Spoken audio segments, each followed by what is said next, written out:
Okay, and a good morning to everyone. And Ernie, welcome aboard. Haven't seen you in a while at the camera. Now, wait a minute, got people changing or? Okay. So at this point, as soon as we get a chance, we will talk about what we were listening to. What were we listening to? Here we go again with Nora Jones, Here We Go Again, and Ray Charles. Okay, well done, Dion. Okay, I've had a few requests already about order of operations, and I want you to know how Natalie chose her problem. She closed her eyes and put her hand on the book at some point, and whatever problem came up is the one she selected. This is called a random selection, and we do that in statistics. So you were doing well. Okay, so you randomly selected a problem. So I'm going to write that problem on the board. We're going to talk about order of operations. That's one of the topics we had. It's one of the hard things we did. And remember, if you want to remember what's in the book, you remember germ days, as you do it in text messaging. GERMDAS, or my poor dear Aunt Sally. Well, at any rate, 59 is the page number. I'm going to put the problem under the document cam for a moment here. Ernie, let me get to the problem. There's my problem, so if Ernie would go to that. So we have a combination of exponents, square roots, division, subtraction. What's the only thing really missing there? Because the multiplication's there. Well, we're missing a parentheses, and what else are we missing? Division's there. Addition's missing.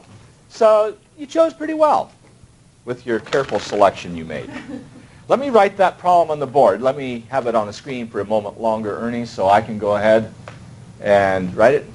So that's 2 to the 6 minus 18, and it's divided by 3, and it's dot 5, meaning multiply, and minus the square root of 100.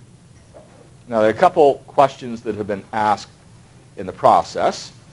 And before I do that, just a reminder, for those of you who are watching from the 3C Media Solutions, just a reminder, this is a little different day than our usual broadcast. We broadcast Monday through Thursday, where we do a section a day. This is a review section, a tutorial. And so you get to ask questions. We try to see if we can clear up some problems. No new material today. And then we finish up at the very end with a quiz. And we have a quiz a week. And I'll talk about that at the end. Right now I want to talk about this problem. One of the questions was, could I use a calculator on this? And the answer is no. And then the rebuttal was, but how are we going to know the square roots? Well, you've got an edge, because each of these radicands, that's the thing inside, is a perfect square. So if you know your perfect squares, or can estimate, you can get pretty close. You know 10 times 10 is 100, so you know the square root of 100. So most of these are pretty straightforward. So as I do this, what am I supposed to do first? Exponent. I would do the exponent and the square root. Now, if you had parentheses or brackets or braces, those are all used interchangeably, then that might take priority. But no parentheses, no braces, no brackets. So I'm going to start with the exponent and the radical. And I'd rewrite the problem. A few steps. So 2 to the 6th, that's a power of 2. 64. Very good. Now, I could go ahead and do the division and the multiplication order given, but I'm going to keep with the program, which is isolate on the exponent and the radical first. Now, what's the next thing I need to do? I do divisions and multiplications in order given. So the order here was division first, followed by the multiplication. Okay? Okay, I have a question. A question. So then you don't follow the please use my Aunt Sally. Yes, I do. Multiplication comes first. But remember we said multiplication and divisions, and the little caveat after that is in order given. That's why when the author does a little arrow across the MD and then makes a little comment, in order given. So, 64 I do nothing with. This is going to be an 18 divided by 3, which is a 6. And I'll put the dot 5 just to do it step by step. Now, there are ways of shortcutting this, but I'm trying to make sure that it's clear as we go through. Your next would be the multiplication. So a 64 minus a 30 minus a 10, and then you do the subtractions in order given. So that's 64 minus 30, which is 34 minus 10. And I know you can speed this up, but I wanted to show every step of the way. Now, that wasn't so bad, was it? Now, you wanted something with brackets or braces because you felt that was worse. So will you, without closing your eyes this time, find me one that you think is really rotten looking with braces and brackets that you'd like to talk about? All right, let's do Decisions. 37, chosen with intent this time. Okay, let's see if I can get it there. Okay, there's 37. Now, the focus is a little bit off, so let's wait for a moment. Let's come off there just for a moment, Ernie. Well, we got a brackets and a parentheses. She could have done a more complicated problem, but I'll go with her choice at 37. And we'll go with her 37. It was her choice. Okay, so 37. Now, I need it still on the screen, Ernie, so I can see what I'm going to do there.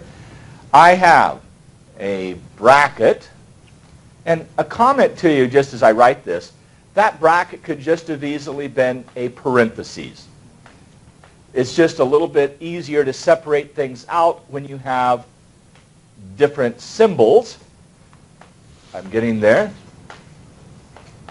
Okay, we're getting close. 17, I think, and a minus 6. Is that correct? Okay, Ernie, we can go to the board now.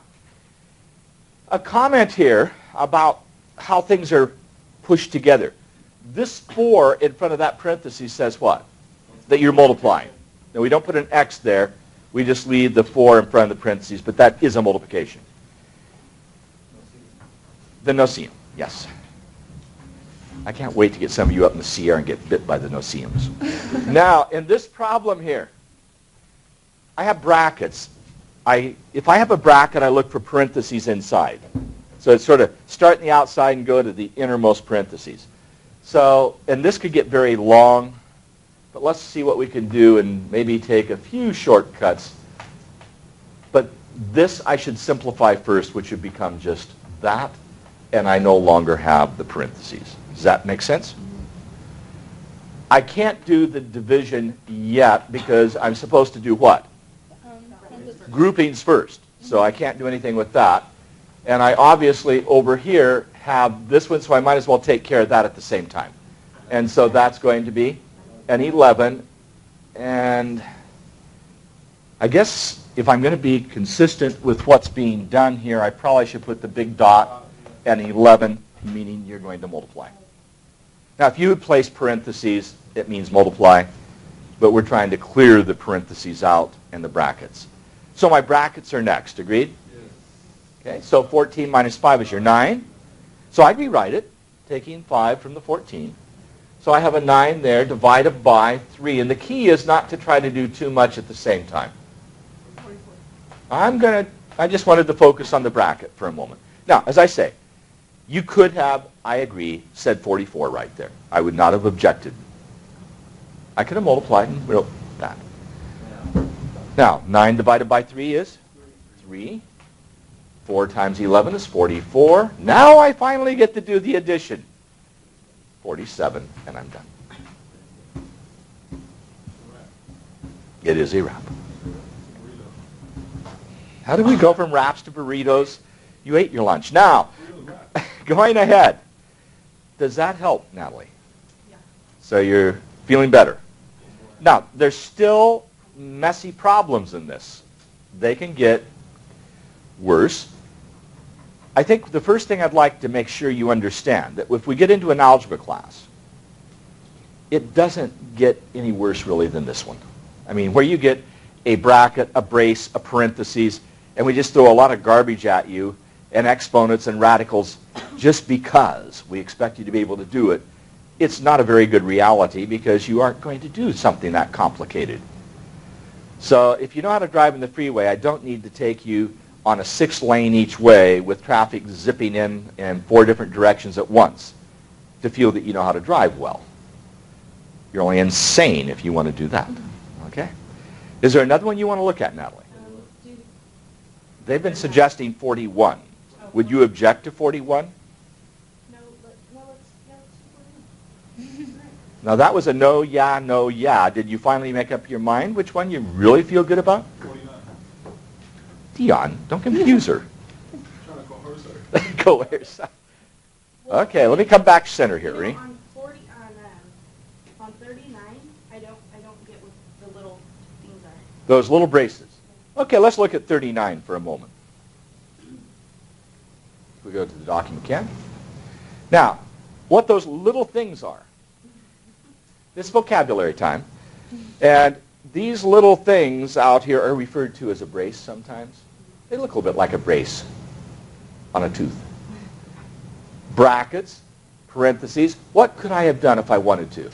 I could have replaced that brace with the parentheses sign, that bracket with the parentheses sign, and then I had this third parentheses sign. So how many parentheses would I have here?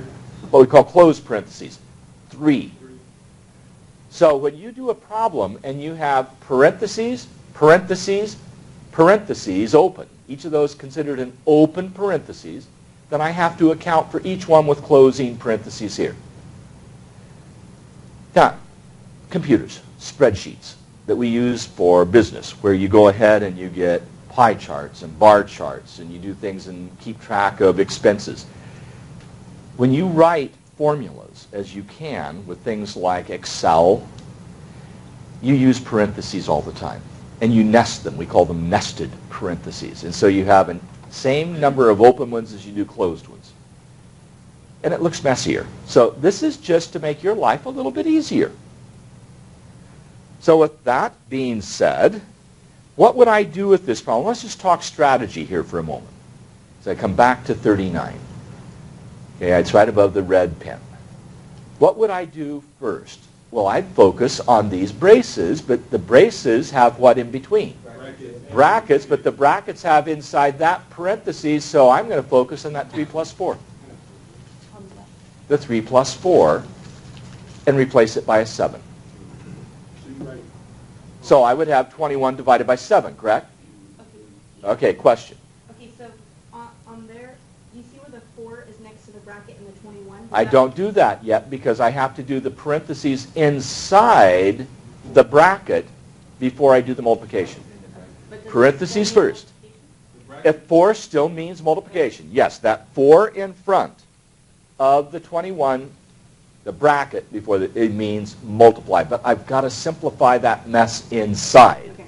So the mess inside is a 7, then the 21 divided by the 7 would be a 3.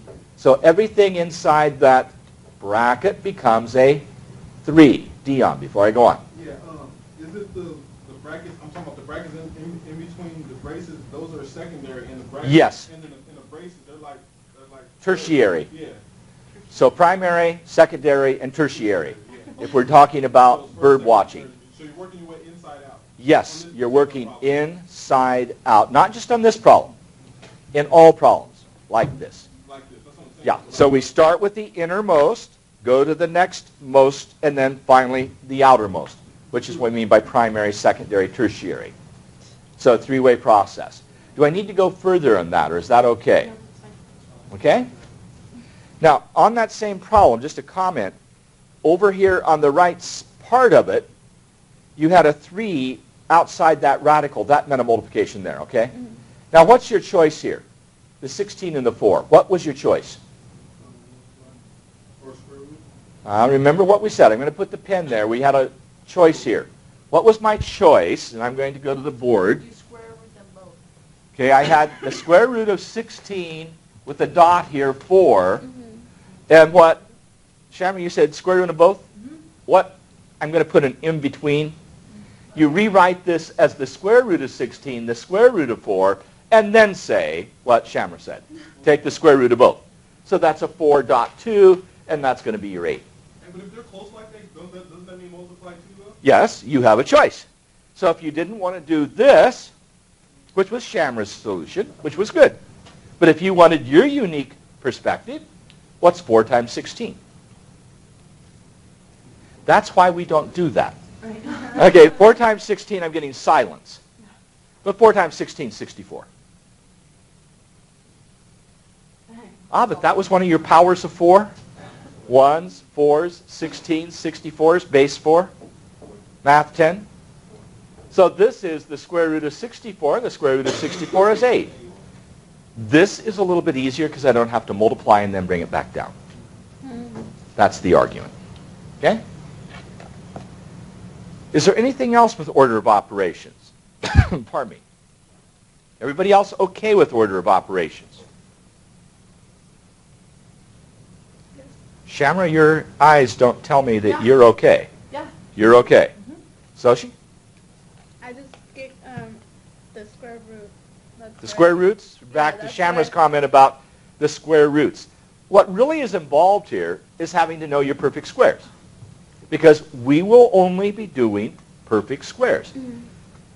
Just a reminder, that's this list. And unfortunately, it's extended a little bit further than we usually think about it for a multiplication table. This is usually what you worry about in a multiplication table, correct? Where you go to the 9.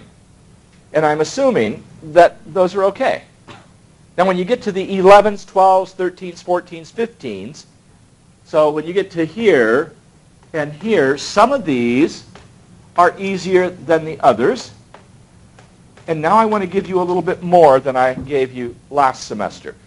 First, what's 12 squared? That's our special number. It's a what? 144, which is called a? Okay, it's a perfect square, but it's given a name in the business community. It's the gross. The gross. A gross number, meaning 12 dozen. Okay, so that's the 144. And what was your shortcut for the 15 squared that we did before? Okay, take the 1 and go up 1 more to get 2. 1 times 2 is 2, and then put what? 25 at the end. That works with 25 squared. 2 times 3, 625.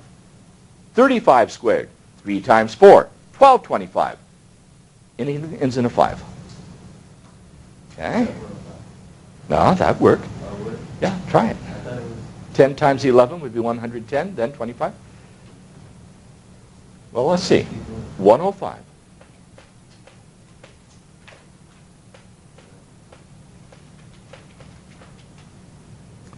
Okay, so I'm going to have 525, correct? Then I'm supposed to go over 1, put another one for that, and then go a 5, an O, and a 1. Okay. We get the 2, 5 here, right? And we get this, carry a 1. 110. Okay, what's the next number above 10? 11. 10 times 11.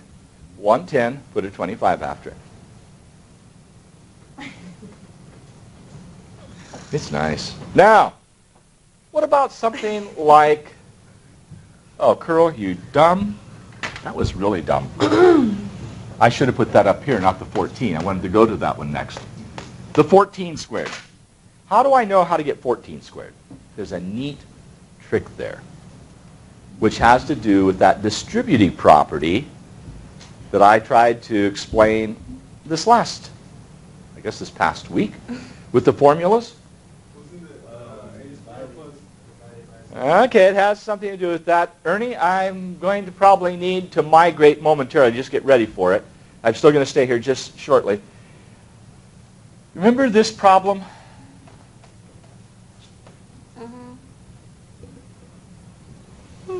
Yeah. And what did I say you could do with the distributive property? Take the 2 out. We call this factoring and have the L plus W left. Agreed? Yes. So that was a distributive property. So we say, I can take the 2, multiply it by the L, get 2L, then add it to 2 times the W and get 2W. Now, Ernie, I'm going to migrate. Leave this where it is with camera 1, if you would please. So you'll have to switch and then go to the other board. And I'll stay over on the right side at the very right part of it, make it a little bit easier for people. So I'll wait for you to make the change and take the camera over. So I have no idea where. Oh, okay, the camera's starting to move, so I will move with it. Okay, first thing I'm going to do is note that 15 squared is 225. We just said that, correct? So let's cut to the board. 14 squared is 15 minus 1. 14 squared? Yeah. Or maybe I think I'm going to change my mind. I'll do 16. I don't want to have to deal with the subtraction. I want to stay with addition. So I'm going to look at 16 squared. Same idea. But I'm going to say that's 15 plus 1 squared. Agreed? Yes. Okay. So that's 15 plus 1 times 15 plus 1, correct? Correct. Okay. Okay, here goes. I'm taking this whole thing and multiplying it by each piece. Now, be careful. 15 plus 1 times 15 plus 15 plus 1 times 1. Yeah, you're going to get a 15 squared of it. Now, apply the distributive property one more time. 15 times 15, 15 times 1, 1 times 15, which is 15 times 1, plus 1 times 1. And this gives me a shortcut. This says square the 15, so that's 225. Then notice I have 15 times 1 twice. So I just take these two together, multiply, and double it. That's 30, and add 1. 256. And that's how I do those in my head, Oh, I did 130. using the distributive property twice.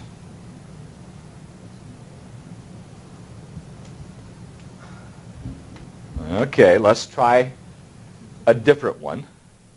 What I want to do is take 13 squared, knowing that 12 squared is 144, and then I'll answer a question. So what does this say? This is the same as 12 plus 1 squared, correct? So what I do is square the first, that's 144. Take the product, that's 12, and double it, and add 1 squared. And what do I get? 168 plus 1, 169, and that's the answer. So that distributive property is a very powerful thing if you want to do it in your head. That's 13 squared? Yeah, 13 squared is 169. Now, Robert. Okay, the small numbers to find the square root, I mean, they're easy, but I got a problem in 1/4. Okay, let me leave this and go back center. It came out pretty hard. It was asking me like the square root of like 385,706 or something like that. Okay, which problem is it? Where are you? It was online, but the closest one I could find is number 91. On what page? 53. 53. 53. 91. 45,796. Ah, but this problem has a direction on it, and I think I assigned this one. And it was challenging, but I'll show you the technique.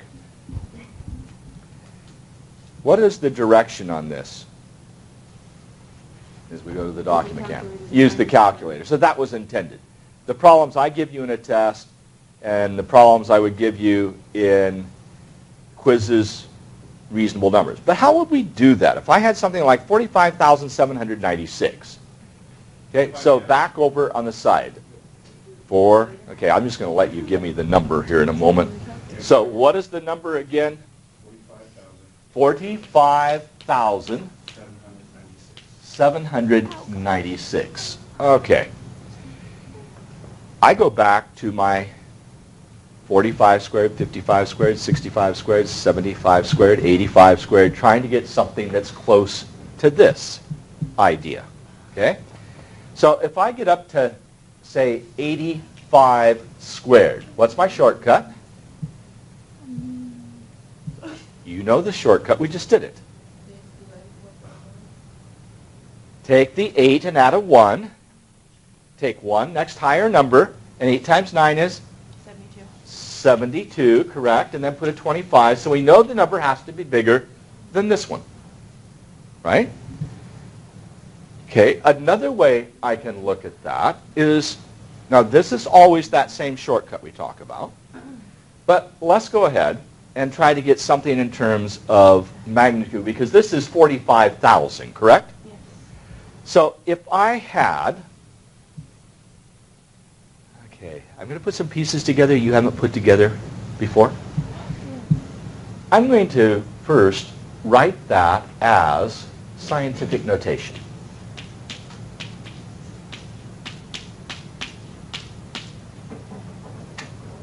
Is that not true? Okay. And the square root of that is the square root of this. And what's the square root of 10 to the 4th? 10 squared.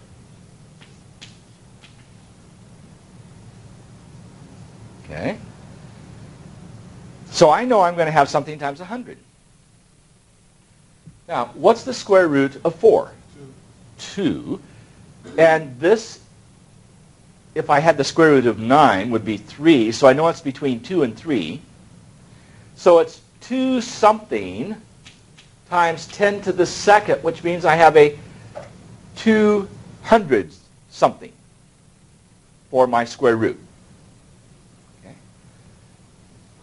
Okay, so with that in mind, if I took, and again, this is how you would estimate, if I thought of that for a moment as 2.5 and square it, 2.5 squared would have to be 6.25.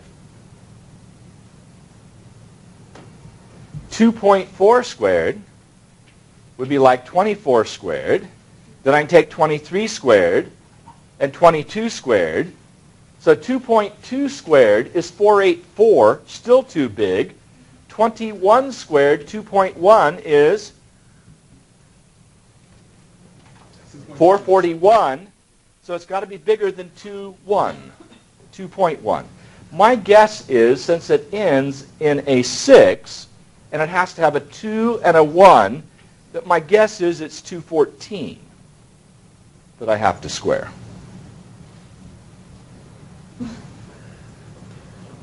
So I'm just using all those little pieces of things we've done before if you didn't have a calculator. So what is 214 times 214? Well, that's going to be 8, 56, a 2, 1, 4, a 4, 2, 8. And if I add, I get a 6, a 9, a 17, a 5, and a 4, and there's my number. Wow. Okay? Just knowing the things I know without a calculator. Now, I don't expect you to have to do that kind of thing, but this is a nice problem. This is fun if you like numbers. I agree with that. You like Okay? it. That's why I chose it. This is a BC problem before calculators. Okay? And by the way, this is the way this problem had to be done when I was a student in engineering and we had slide rules. Because we had to rewrite things in scientific notation, make estimates, because you could not read a slide rule carefully enough to guarantee that you were going to be at 2.14 times 10 to the 2nd. Okay, so this was, it's an effort to try to explain how you could do a problem like this. Robert was sort of presenting a challenge, and I hope you see that you could do it, okay, without belaboring it. Okay, I'm going to leave that, and we're going to go back. And that's fortunately not one we're getting quizzed on today. But that was a fun problem. And by the way, before I forget, there is actually a way of doing that problem as an algorithm. Yeah, what's that again? I don't even know what that is. Okay, an algorithm is a mechanical process you do in paper, and you don't know why it works, but it works. You do long division that way. You don't think about it, you just do it. And the multiplication I just did, where you move things over, you don't think why you do that. This would be a fun problem to do because it comes out even. Let me just show you this as an algorithm. I think I show this maybe once every 5 years. Occasionally once every decade somebody asks about it, usually some other faculty member who's forgotten it. This is out of the archives of the past. A nice Friday morning problem. James should know this as part of his background.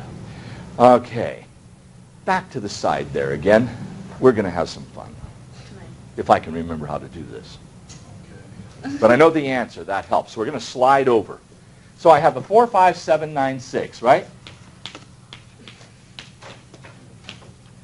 And I'm going to put this up here. Okay. And then the decimal's out here, and then I'm going to group by 2's from the decimal point. We got it? Are we ready? Now the first number I'm going to put up here is the largest number I can square that's not bigger than the 4. So it happens that 2 works, right? So I square that, and I get 0. So over here I put the 0, and I put the next 2 digits. Then I put a blank space here. And I put a blank space up here. Whatever I put up here, I put down here and multiply. So that the answer is going to be smaller than the next value. Is that how I want to say it? I'm going to put a 1 up here and put a 1 here. And I get a 5, 7, 1, correct? Then I have an 8 here. Blew that. Just a moment. I've got to stop and think about that. Just a moment. Okay. What I now do, I doubled that. Okay, that 0 threw me off. Hold off a minute. I think I just made an error. Let me think for a moment. Just a minute. Does that mean I get a free coffee? No, it doesn't mean you get a free coffee. It means I have to rethink what I'm doing here. I didn't double something. Okay, I want to double what I have up there, which is a 4, and put a space. Okay, and then whatever I put here, I have to put here, which is the 1. And 1 times the 41 I put here and subtract. That gives me the 6 and the 1. Okay, and I double what I have up there now, which is 4, 2, and I put a new digit here, and a new digit here. I bring these 2 down, and then whatever I put here, I must put here. So I put the 4 there and the 4 here, and 4 times 2 is 16. Carry the 1, that's a 9, 16, and that's how I do the problem. I haven't done that in at least 5 years. One more time.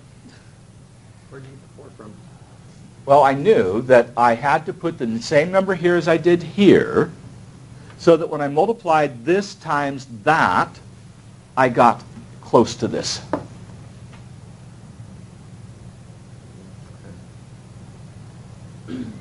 Again, I'll just start it all over again. And I'm sorry about the one glitch. Memory went south for a moment. That's a shortcut?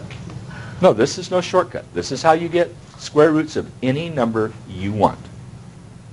So again, the rule. This can either be 1 or 2 digits. I write some number here that if I square this number, it is this or smaller. Can't be bigger. So I couldn't use a 3. I used a 2. I square that number, subtract, got 0. Now double what I have up here. That's going to be a 4 and leave a space. That's going to be the same number I have to put here because I bring down the next 2 digits. So that covers the next 2 numbers? I always bring down them by pairs, just like doing the arc.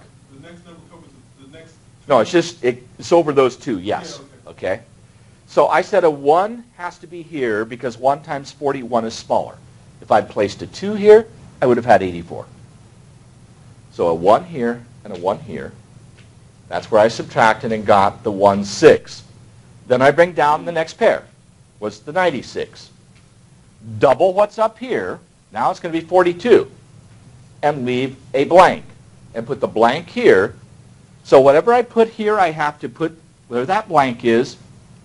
And so that when I do that, the number I get when I multiply now, the 4 times the 424, is as close to 1696 as I can.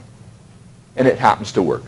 If I didn't have it exact, I'd put a decimal point and carry out 2 zeros, and you can take a square root to as many places as you want without a calculator.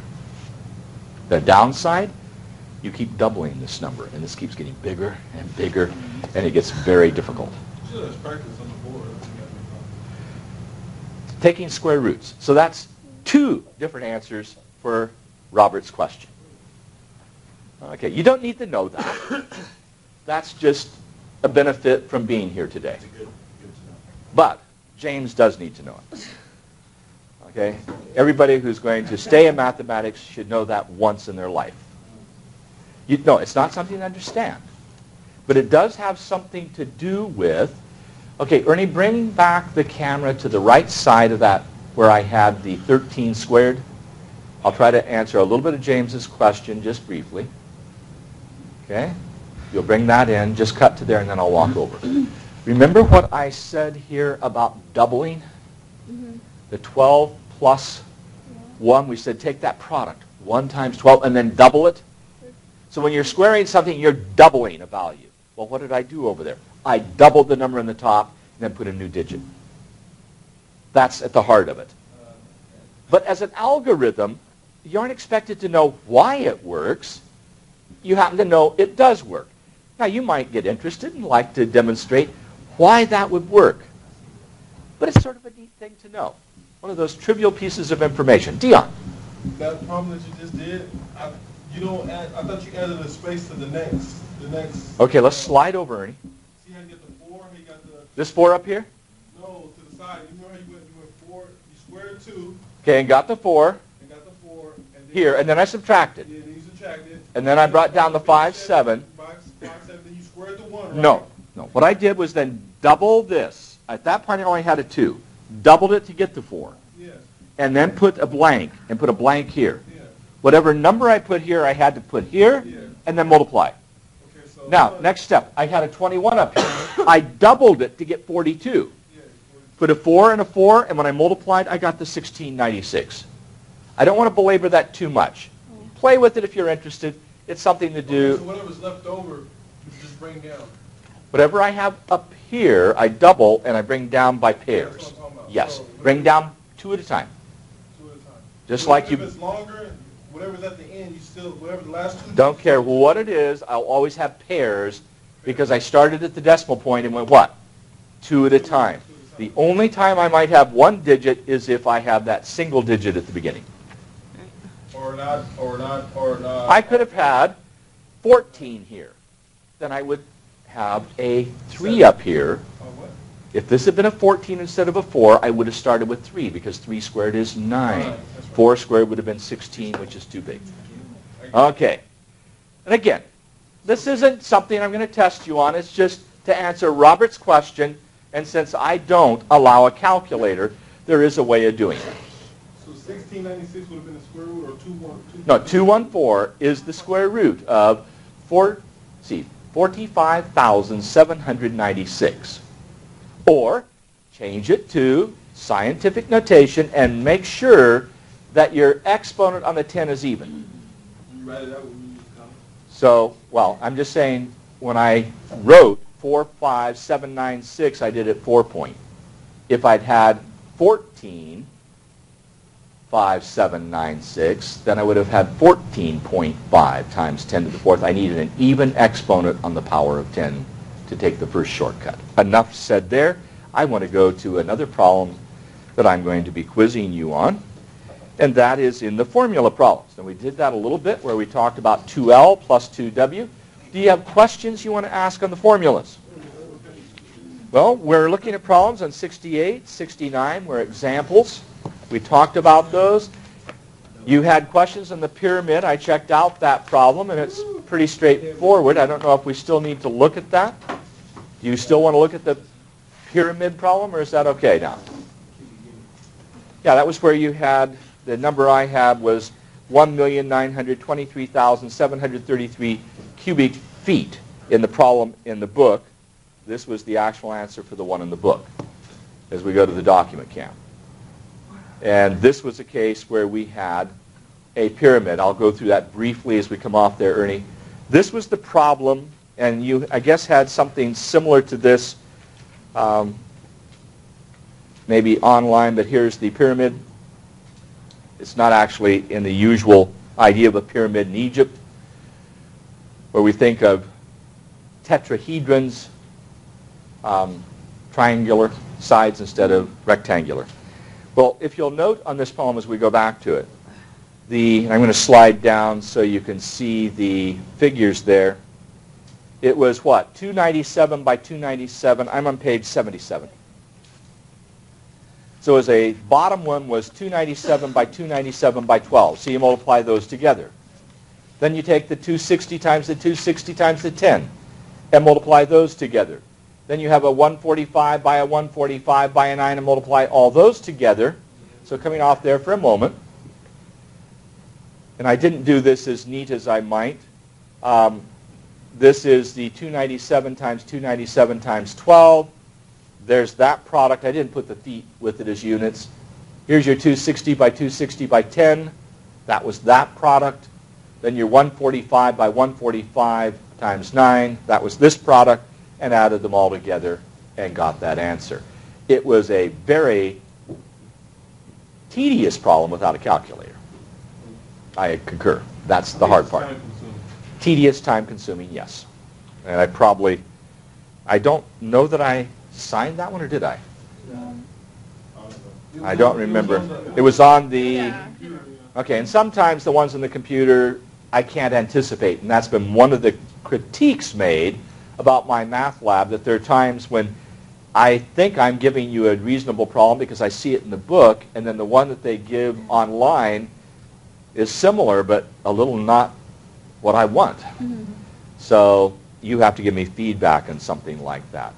But were there any other questions on these problems where you were finding volumes, perimeters, and areas? Anything you wanted to look at? 64. Let me turn the page. 64. Okay, I don't have a 64 on page 78. Where?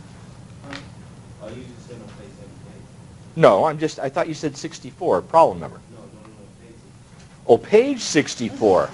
Okay, my apologies. I didn't understand you were talking about a page number rather than a problem number. Okay, so page 64. Oh, the top one? Okay, where on page 64 do you want me to be? Where now? Okay, this diagram as we look at the screen, is this what we're talking about?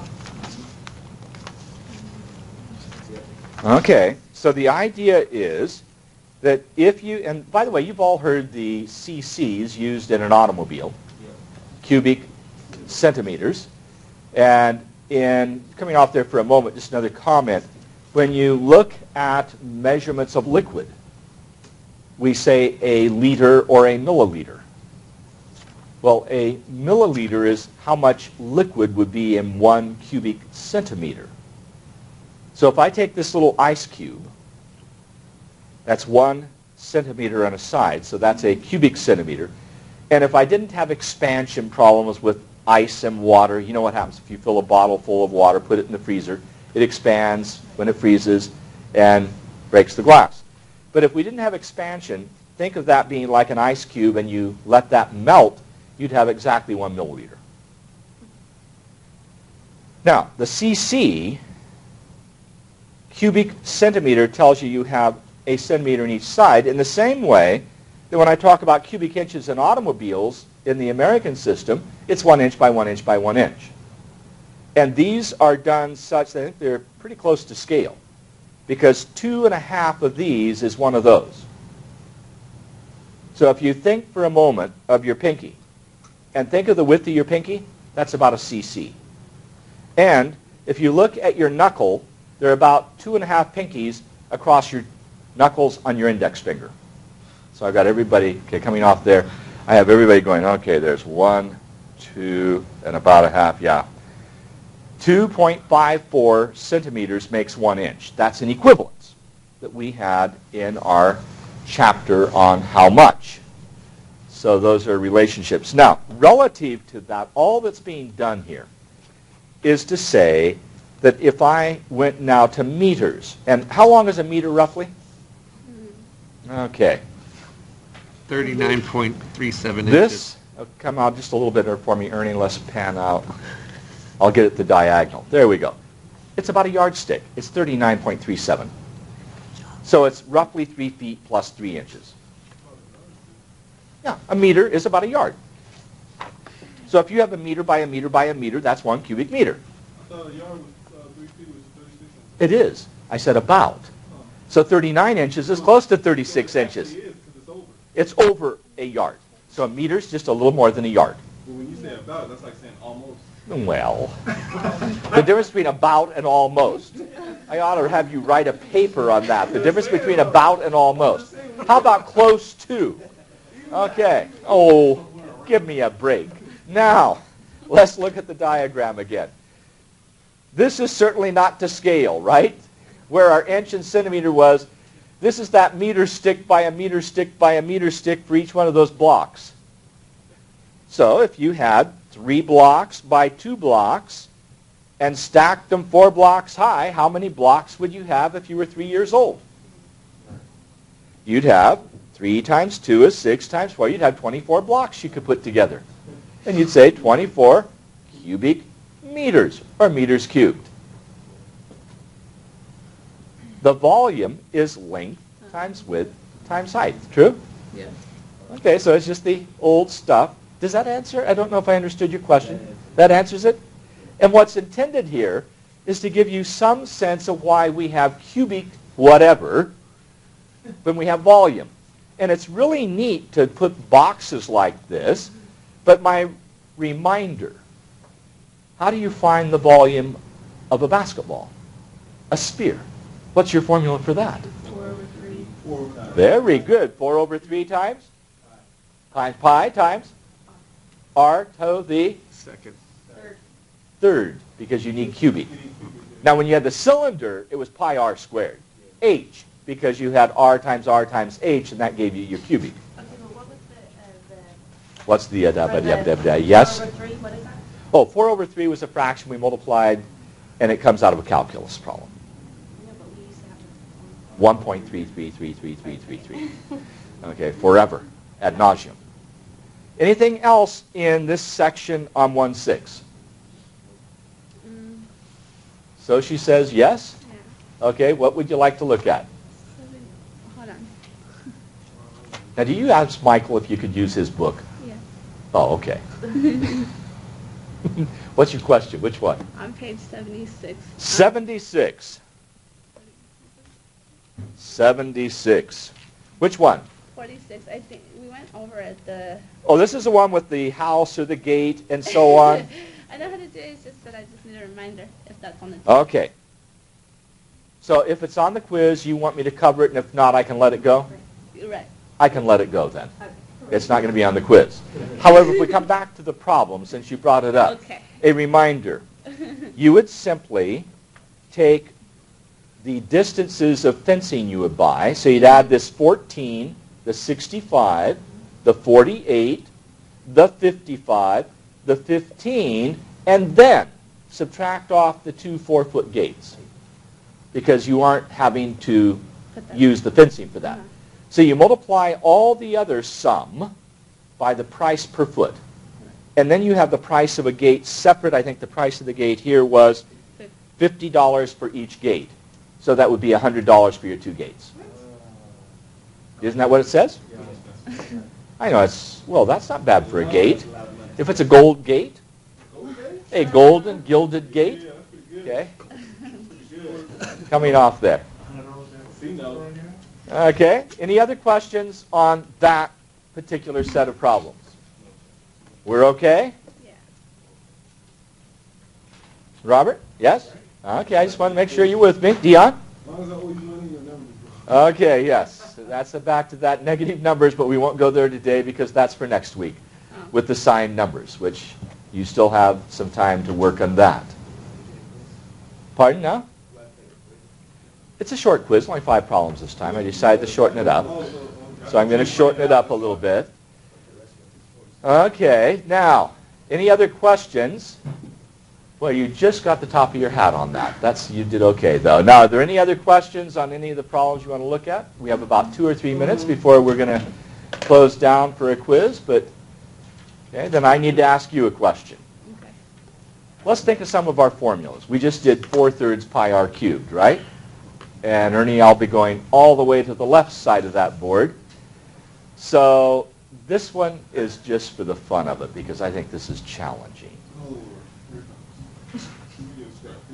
Okay, so Ernie, just go to the blank space and I'll walk over there.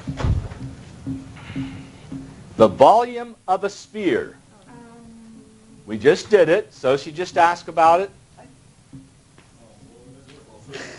4/3 pi r cubed, right? And I think Natalie asked about, could I take the 4/3 and write it another way? And the answer was 1.33333 and so on, correct? I can't pass this one up. How would you solve for r? No, I want to solve for r as a letter. Remember when I gave you this problem?